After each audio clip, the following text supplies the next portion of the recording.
The sun was setting over Atlanta, painting the sky in shades of orange and purple as Kiana Williams locked her office door at the Westside Community Center. She rolled her shoulders, trying to ease the tension that had built up during a day filled with back-to-back client meetings. As a social worker, Kiana spent her days helping families navigate the complicated web of support services, fighting for those who couldn't fight for themselves. "You heading out, Kiana?" asked Mrs. Porter, the center's secretary who had worked there for nearly 20 years. Finally, Kiana replied with a tired smile. "Been one of those days where everyone needs something yesterday." Mrs. Porter nodded knowingly. "You should get yourself something nice for dinner. Can't pour from an empty cup, honey." Kiana hadn't planned on eating out, but as she drove home, her stomach growled in protest at the thought of another microwave meal. On impulse, she turned her old Honda toward downtown instead of taking her usual route to her apartment. "Why not?" she whispered to herself. "I deserve a good meal." Magnolia's was one of those restaurants that Kiana usually saved for special occasions, birthdays, promotions, or when her mother visited from Savannah. With its warm lighting and the smell of fresh bread that hit you as soon as you walked through the door, it felt like a treat just to step inside. The restaurant was busy for a Thursday, filled with the gentle clinking of silverware and the hum of conversation. Kiana smoothed down her navy blue work dress, suddenly aware that most people were dressed more formally. But she held her head high as she approached the hostess stand, where a young woman with perfectly styled hair greeted her with a practiced smile. "Good evening. Do you have a reservation?" "No, just me tonight," Kiana said. The hostess checked her tablet. "We can seat you in about 20 minutes. Would you like to wait at the bar?" Kiana nodded and was about to head to the bar when the door opened behind her. An older man walked in, moving slowly but with a certain grace that spoke of dignity carried through hard years. He wore clean but worn clothes, khaki pants that had been pressed but showed signs of age, and a button-up shirt with slight fraying at the collar. His gray hair was neatly combed, and he carried himself with the straight-backed posture of someone who had once stood at attention. "I'd like a table, please," he said to the hostess, his voice deep and clear. The hostess gave him a quick once-over, her smile tightening. "Do you have a reservation, sir?" "No, ma'am. I was hoping you might have room for one." The hostess's eyes flicked to his worn shoes, then back to her tablet. "I'm sorry, we're fully booked tonight." Kiana frowned. She had just been told there would be a table in 20 minutes. "Perhaps I could wait," the man suggested politely. "We're fully committed this evening," the hostess said more firmly. "Perhaps you'd be more comfortable at the diner down the street." The man stood still for a moment, his face a careful mask that didn't quite hide the hurt in his eyes. "I see. Thank you for your time." He turned to leave, his shoulders just slightly more stooped than when he had entered. Several diners glanced over, then quickly looked away, uncomfortable but unwilling to intervene. A couple at a nearby table whispered to each other, their eyes following the man before returning to their wine glasses. Something in Kiana's chest tightened. She recognized that look, the one people got when they were trying to preserve their dignity while being shown the door. She'd seen it too many times in her line of work, had felt it herself on occasions when she'd entered spaces that weren't meant for people who looked like her. Without planning to, Kiana found herself moving toward the door, her dinner plans suddenly the furthest thing from her mind. Outside in the warm evening air, she spotted the man slowly walking toward the bus stop. What happened next would change both their lives forever. Kiana hurried across the parking lot, her work heels clicking against the asphalt. The evening air was thick with humidity, typical for Atlanta in late summer. "Excuse me, sir," she called out. The older man turned, surprise crossing his weathered face. His eyes were wary, the look of someone who had learned that strangers rarely approached with good intentions. "Yes?" he asked, his voice carrying a slight southern drawl that reminded Kiana of her grandfather. She slowed her pace as she reached him, suddenly unsure what exactly she planned to say. I saw what happened in there." The man's expression shifted, a flash of embarrassment quickly replaced by quiet dignity.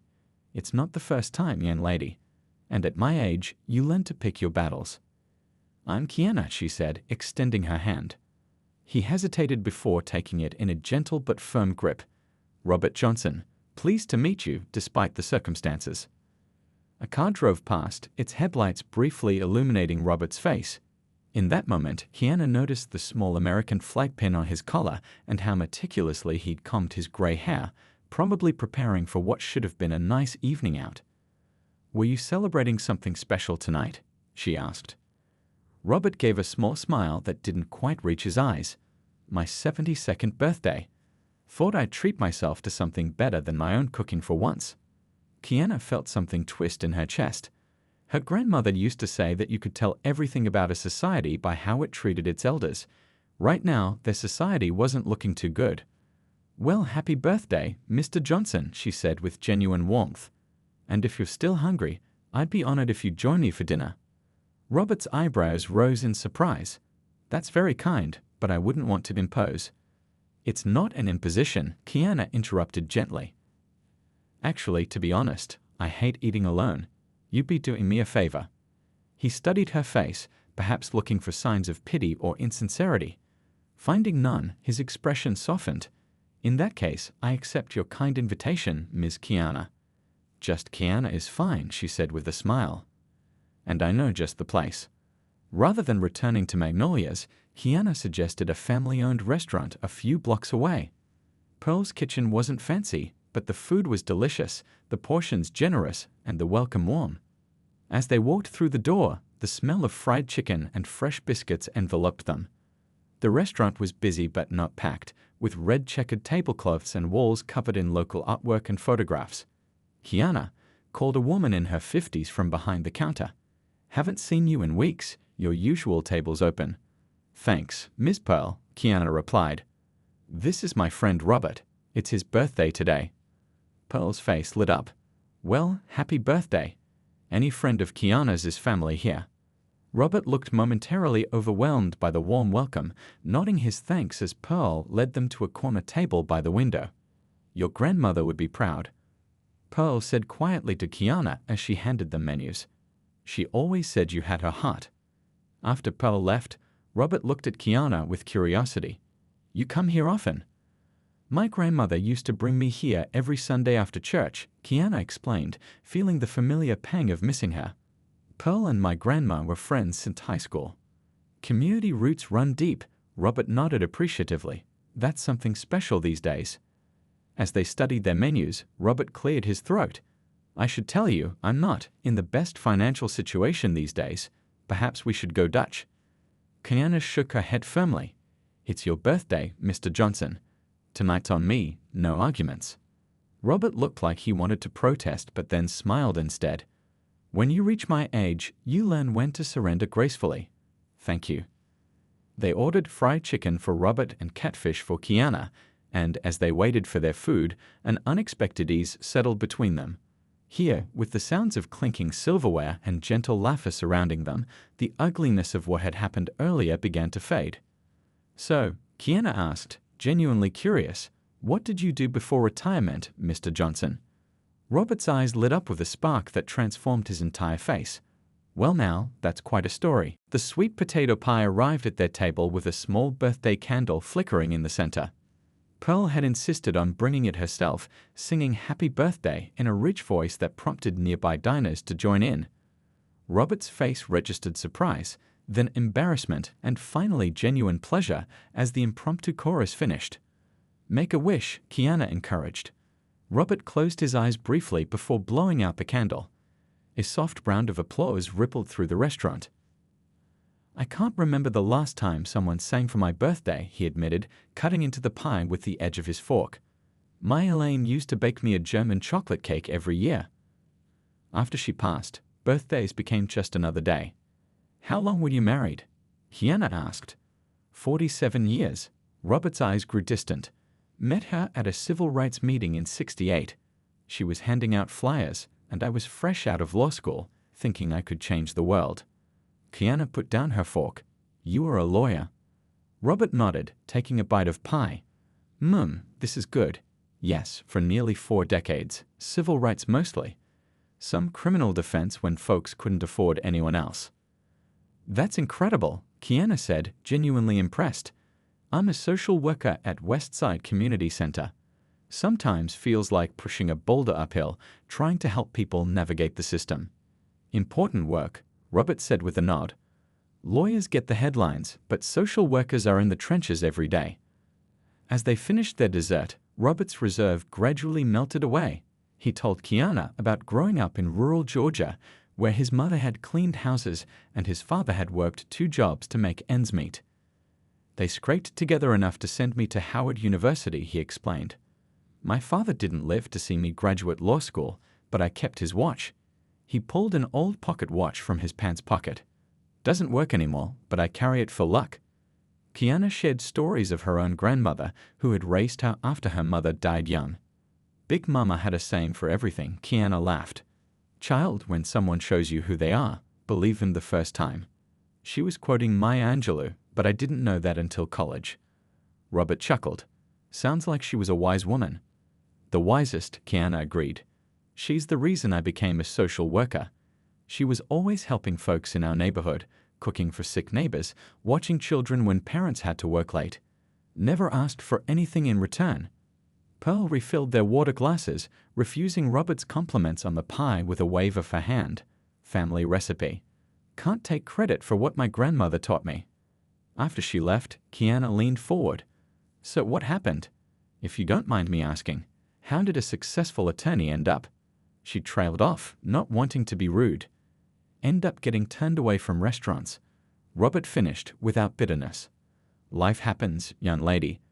Elaine got sick. Pancreatic cancer. Insurance covered some, but not all. Experimental treatments, home care. I'd have spent every penny and more to give her a chance. He looked down at his weathered hands. After she passed, I couldn't focus on work. Started missing deadlines, turning down cases. The small firm I'd built couldn't survive without my attention. Had to sell our house to pay off medical debts. The small apartment I have now isn't much, but it's enough for one old man. Kiana felt a lump in her throat. I'm sorry. Don't be, Robert said firmly. I had 47 years with the love of my life. Not everyone gets that blessing. Their conversation continued as night fell completely outside the windows. Pearl had long since stopped by with the check, which Kiana had insisted on paying despite Robert's protests. This has been the best birthday I've had in years, Robert said as they finally prepared to leave. Thank you for your kindness, Kiana. People like you restore my faith in humanity. Kiana pulled out a business card and handed it to him. If you ever need anything or just want to grab lunch sometime, call me at the center. Robert accepted the card carefully, as if it was something precious. I might just do that. As they stepped out into the warm night, neither of them could have imagined how this chance encounter would change both their lives forever. 3 weeks passed, and life returned to its normal rhythm for Kiana. The memory of her dinner with Robert remained warm in her mind, though her heavy caseload at the community center left little time for reflection. She had called Pearl's kitchen once to ask if Robert had returned, but Pearl hadn't seen him. Wednesday morning greeted Kiana with a steady rain that turned her commute into a slow crawl of traffic and blurred windshields. By the time she reached the center, her umbrella had failed her, leaving her hair damp and her mood dampened to match. Morning, Mrs. Porter, she called as she hurried past the front desk, shaking water from her coat. Hold up, honey, Mrs. Porter said, waving an envelope. This came for you yesterday. Certified mail. Had to sign for it. Kiana took the envelope, studying the return address. Harrison, Dawes, and Mitchell, attorneys at law. She frowned. I don't know any lawyers with those names. Mrs. Porter raised her eyebrows. Looks official. You in some kind of trouble? Not that I know of, Kiana said, slipping the envelope into her bag. I'll look at it later. My 9 o'clock is probably already waiting. But the envelope nagged at her throughout the morning as she helped a young mother apply for housing assistance and counseled a teenager about college scholarships. During her lunch break, she finally closed her office door and tore open the heavy cream-colored paper. The letter inside was typed on expensive stationery with an embossed letterhead. Kiana's eyes scanned the formal language, her sandwich forgotten beside her. Dear Ms. Williams, it began. We regret to inform you of the passing of Mr. Robert Johnson on October 3rd. Kiana's hand flew to her mouth. Robert was dead. The sandwich in her stomach turned to stone as she continued reading. According to Mr. Johnson's will, which was updated on September 17th, you have been named as the beneficiary of certain property located at 542 Auburn Avenue in the Historic District of Atlanta. She read the paragraph 3 times, trying to make sense of it. Robert had left her property. They'd only met once. This had to be a mistake. The letter continued. Mr. Johnson specifically stated that this property, his former law office, should pass to the kind young woman who saw me as a person, not a problem, and shared her birthday meal with me when others turned away. Tears pricked at Kiana's eyes. The date on the will amendment, just 2 days after their dinner together. A business card was paper-clipped to the letter. Thomas Harrison, senior partner. Kiana reached for her phone with shaking hands and dialed the number. Harrison, Dawes, and Mitchell, a receptionist, answered. Yes, I'm calling about a letter I received. My name is Kiana Williams. After a brief hold, a deep voice came on the line. Ms. Williams, Thomas Harrison here. I was hoping you'd call. There must be some mistake, Kiana said. I only met Mr. Johnson once. We had dinner together when he was turned away from a restaurant on his birthday, Mr. Harrison finished. Yes, he told me the story when he came to amend his will. He was quite moved by your kindness. But I can't accept a building, Kiana protested. Doesn't he have family? Children? Mr. Johnson's wife passed 5 years ago. They had no children. His only living relative is a cousin in California who receives a separate bequest. His voice softened. Mr. Johnson was very clear about his wishes, Ms. Williams. He said, and I quote, "Sometimes a moment of kindness is worth more than a lifetime of obligation." Kiana stared out her office window at the rain. I don't know what to say. You don't need to decide anything immediately, Mr. Harrison assured her. The property taxes are paid through the end of the year. When you're ready, we can arrange for you to see the building and discuss the details of the transfer. After hanging up, Kiana sat motionless, the letter in her lap. A sticky note on her computer reminded her of afternoon appointments, but for once, the constant pressure of her work seemed distant. Robert Johnson had come into her life for one evening and now was gone. Yet somehow, their brief connection had led to this unexpected turn of events. She thought of what her grandmother would say about such a situation. Child, God works in mysterious ways. Sometimes blessings come wrapped in the strangest packages. Kiana carefully folded the letter and returned it to its envelope. Whatever this inheritance might mean, she owed it to Robert's memory to at least see this building that had been important enough for him to leave to a near stranger who had shown him a simple kindness. She had no idea what awaited her at 542 Auburn Avenue, but something told her that her life was about to change in ways she could never have imagined. The following Saturday, Kiana stood on the sidewalk of Auburn Avenue, squinting up at a 3-story brick building with large windows covered in years of dust. A faded sign reading Johnson Legal Services hung crookedly above the entrance. Thomas Harrison, the attorney handling Robert's estate, stood beside her with a ring of keys. It's been vacant for about 4 years, he explained, fitting a key into the lock. Mr. Johnson kept paying the taxes but couldn't maintain the practice after his wife got sick. The door creaked open, revealing a dim interior. Dust motes danced in the shafts of light, breaking through the grimy windows. Kiana stepped inside, her footprints marking the dusty floor. The front room had clearly been a reception area, with an old wooden desk and chairs that might have been stylish in the 1990s. Framed certificates hung crooked on the walls, their glass cloudy with dust. This place needs a lot of work, Kiana murmured, running her finger along a bookshelf, leaving a clean line in the dust. True, Mr. Harrison nodded. But the bones are good. These old buildings were built to last, and the location in the historic district means the property value is considerable. They moved deeper into the building through a hallway lined with filing cabinets. The main office at the back was larger, with tall windows that would let in plenty of light if cleaned. A massive oak desk dominated the room, its surface cluttered with stacks of files and papers. Was all this just left here? Kiana asked, picking up a framed photo of a younger Robert standing beside a smiling woman with kind eyes. That's his wife, Elaine, Mr. Harrison explained. Robert couldn't bear to clear everything out, said it felt like erasing their life's work. Kiana set the photo down gently. I still don't understand why he left this to me, We only met once." Mr. Harrison adjusted his glasses. Robert was a good judge of character. He told me your kindness that night reminded him of why he became a lawyer in the first place, to help people who were being overlooked or pushed aside. He pointed to a door in the corner. "There's one more room you should see." The door opened to reveal what appeared to be a library. Floor-to-ceiling bookshelves lined the walls, packed with leather-bound law books, case files, and journals. In the center sat a reading table with a sealed envelope propped against a small wooden box. The envelope had Kiana's name written on it in a shaky but deliberate hand. "I'll give you some privacy," Mr. Harrison said, stepping out and closing the door. Kiana's heart pounded as she opened the envelope and unfolded the letter inside. "Dear Kiana," it began. "If you're reading this, then I've moved on to join my Elaine. I hope you'll forgive an old man's presumption in leaving you this building. It may seem like a burden, it needs work, I know, but I believe everything happens for a reason.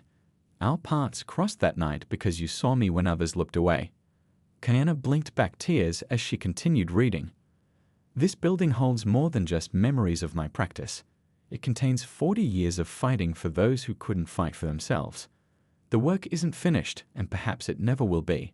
But the wooden box on the table contains something that might help you decide what to do next." With trembling hands, Kiana opened the box. Inside was a key and some papers. The top document was a bank statement for a trust fund in Robert's name, with a balance that made Kiana gasp. $327,846.12. Below it was a note. "This was a settlement from my last big case. Set it aside for Elaine's treatment, but she passed before we could use it all. Been sitting in trust gathering interest since then." The key opens the safe behind the painting of the courthouse. Inside you'll find the legal documents making this yours too. No strings attached, but if I might make a suggestion, this neighborhood needs help, just like it did when I started my practice in '72. Whatever you decide, I know it will be the right thing. Robert. Kiana sank into the chair, overwhelmed. Through the dusty windows, she could see children playing on the sidewalk and elderly neighbors chatting on a nearby stoop. This street, this community, it had been Robert's world. And now, somehow, it had become connected to her own. She ran her hand over the spines of the law books, years of knowledge and history collected in one place. This wasn't just a building or an account balance. It was a legacy.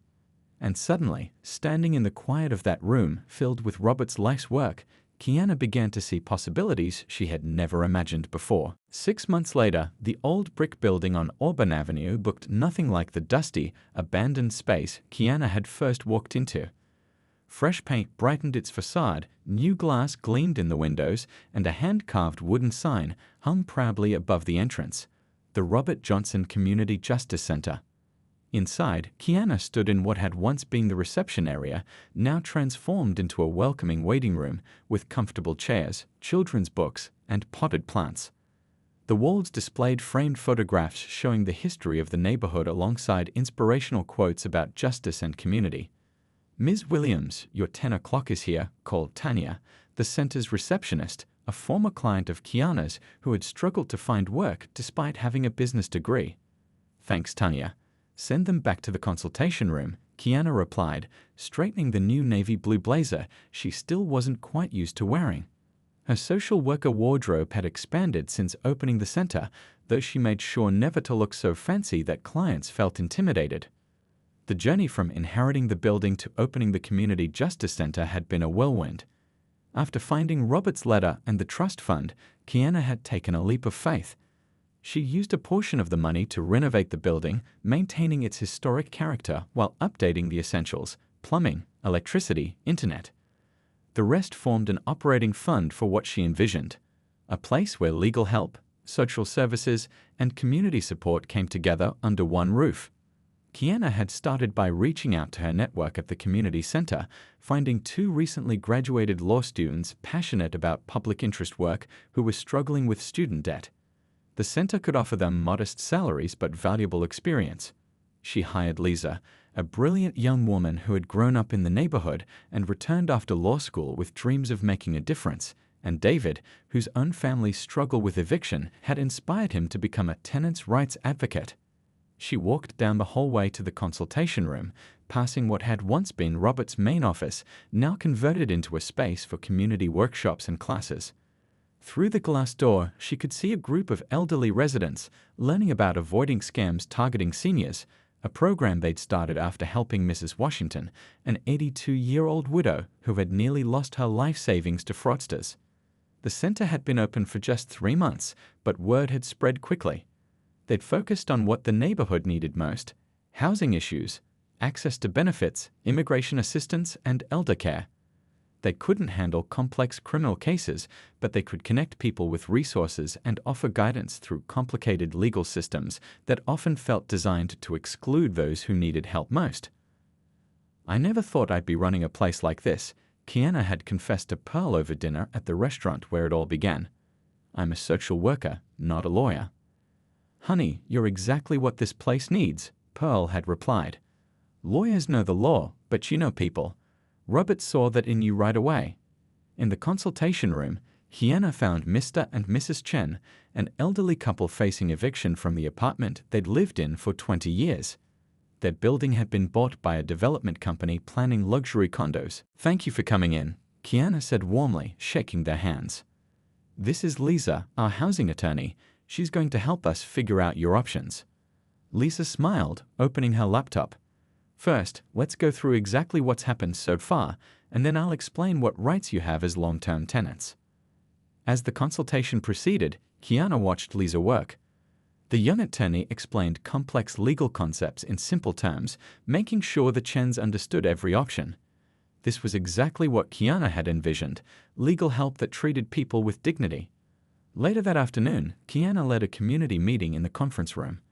Residents of all ages gathered to discuss a proposed highway expansion that threatened to cut through the eastern edge of the neighborhood. "They tried this back in the 70s, said Mr. Thompson, who had lived on Auburn Avenue his entire life. "Robert Johnson was one of the lawyers who helped us fight it then. And we'll fight it again," Kiana assured him, passing out information packets the center had prepared. "First step is making sure everyone understands their rights if they come offering to buy properties."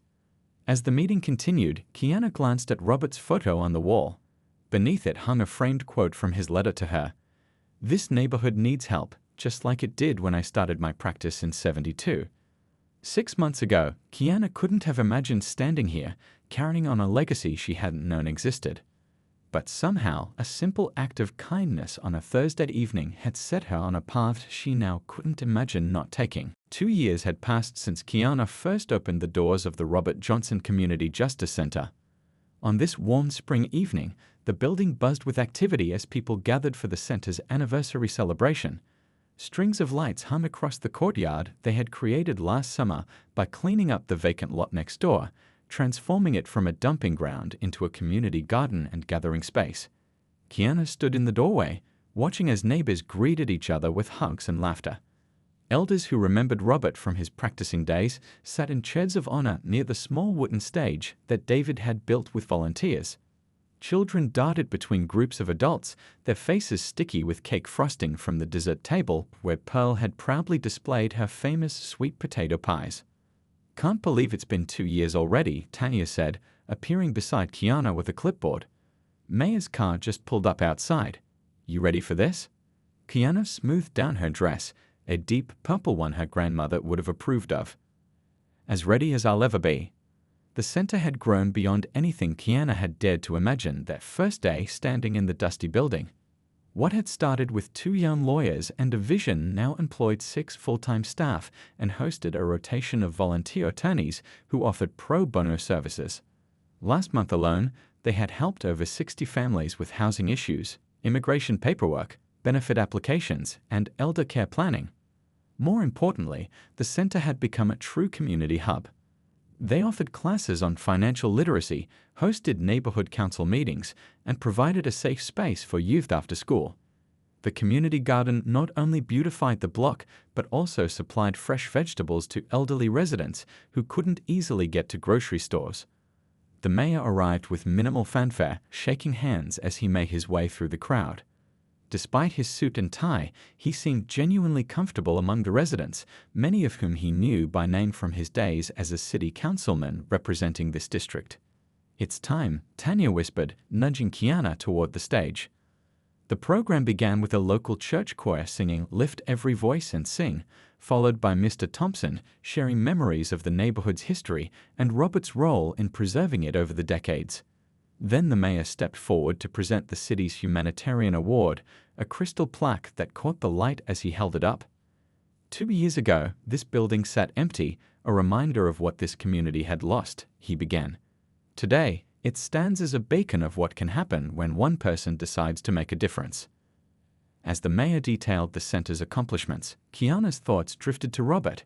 She wished he could see this, the building alive again with purpose, the garden blooming where trash once collected, the legal files from his decades of practice now digitized and preserved as a resource for new generations of advocates. And so, the mayor concluded, it is my honor to present this year's humanitarian award to Kiana Williams, whose single act of kindness created ripples that continue to transform our city. The applause was warm as Kiana accepted the award and stepped to the microphone. She had prepared remarks but set them aside, choosing instead to speak from her heart. "This award doesn't belong to me alone," she began. "It belongs to everyone who believed in this vision, our staff, our volunteers, our neighbors. And most of all, it belongs to Robert Johnson, who saw something in me during a chance meeting that I didn't yet see in myself." As Kiana continued her speech, she noticed a woman hovering at the edge of the crowd, half hidden behind a column. Something about her seemed familiar, but Kiana couldn't place her until their eyes met directly. It was the hostess from Magnolias, the woman who had turned Robert away that night 2 years ago. After the ceremony, as people mingled and celebrated, the woman approached Kiana hesitantly. "You probably don't remember me," she began.